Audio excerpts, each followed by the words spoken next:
السلام عليكم حبايبي. انا ما تخيلتش ان الجمال ده يطلع من البطاطا، يعني بجد اختراع مغذي ومفيد وحاجة كده بجد مش متخيلة ان الجمال ده يطلع من البطاطا. البطاطا متوفرة في السوق وبتبقى رخيصة كمان. تعالوا نشوفوا الجمال ده تعمل ازاي ونقول بسم الله. اول حاجة انا جبت كيلو من البطاطا، نقعته في مية لمدة ساعة. مية تكون دافية عشان الطينة اللي فيها والرملة تنزل كلها. هتغسليها كويس وتقشريها بالمقشرة، وبعد كده هتاخديها شطفة وتقطعيها حلقات زي ما انت شايفة. هتنزلي عليها بكوباية من السكر وكوباية من المية. وكمية السكر هنا نسبية، ممكن تقلليها او تكتريها، بس عايزة اقول لكم ان السكر مظبوط جدا، يعني حاولي لا تقللي ولا تزودي عن كده. هرفعها بقى على نار متوسطة وهغطيها، مش هتاخد معاكي نص ساعة. اول ما تلاقيها شربت السوائل اللي فيها هتبقى استوت زي ما انتوا شايفين كده. طبعا البطاطا اساسا هتنزل كمان المية اللي جواها، وهتستوي معاكي في نص ساعة واقل كمان.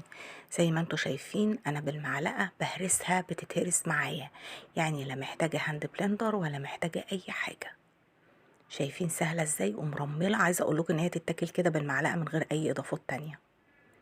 خلاص هسيبها تهدى شوية عشان ابدأ اشتغل فيها. انا جبت الخلاط ونزلت بالبطاطا في الخلاط كده، وبدأت انزل عليها بلتر من الحليب.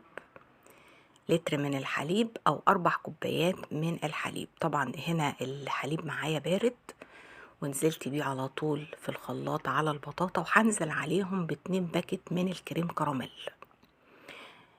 طبعا هتقولوا لي طب ما كنتي عملتي كريم كراميل وخلاص. لا، انا عايزاكم بس انتوا تجربوا وتشوفوا الفرق شكله ايه. اولا عطى قيمة غذائية عالية جدا للكريم كراميل.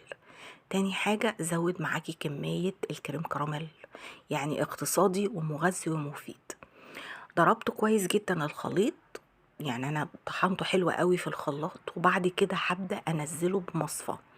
يعني هتصفيه كويس بعد ما تضربيه علشان الخليط يبقى معاكي كريمي جدا وناعم. زي ما انتوا شايفين صفيته.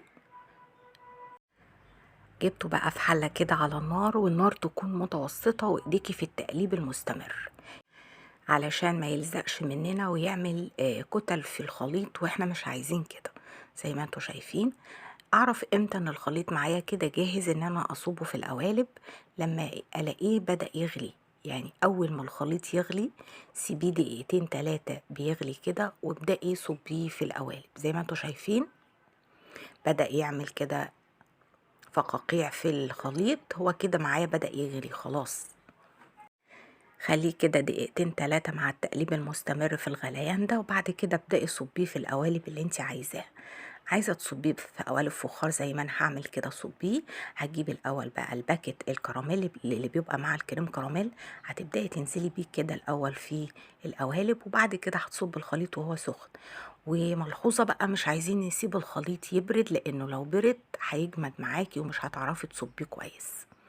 هنزل بالخليط كده وهو سخن في القوالب. سخونية الخليط دي هتخليلك الكراميل يفرد في الأرضية من تحت، يعني مش محتاجة ان انتي تفرديها بمعلقة ولا حاجة خالص. صبيت الكمية كلها وسبتها تهدى خالص بره، وبعد كده هتبدأي تحطيها في التلاجة. طبعا مش حابة الحاجة ساقعة. لو احنا في جو شتاء على فكرة ممكن يجمد بره عادي جدا، يعني مش لازم يتحط في التلاجة.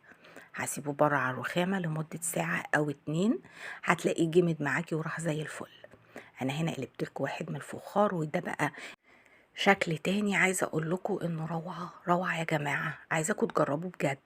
انتوا متخيلين لبن وبطاطا، يعني قيمة غذائية كاملة، زودتي القيمة الغذائية بتاعت الكريم كراميل. حبايبي جربوا الطريقة دي، أنا متأكدة جدا إنها هتعجبكم. ولو عجبكم الفيديو ما تنسونيش في لايك واشتراك، واشوفكم على خير إن شاء الله في فيديو جديد، وبألف هنا.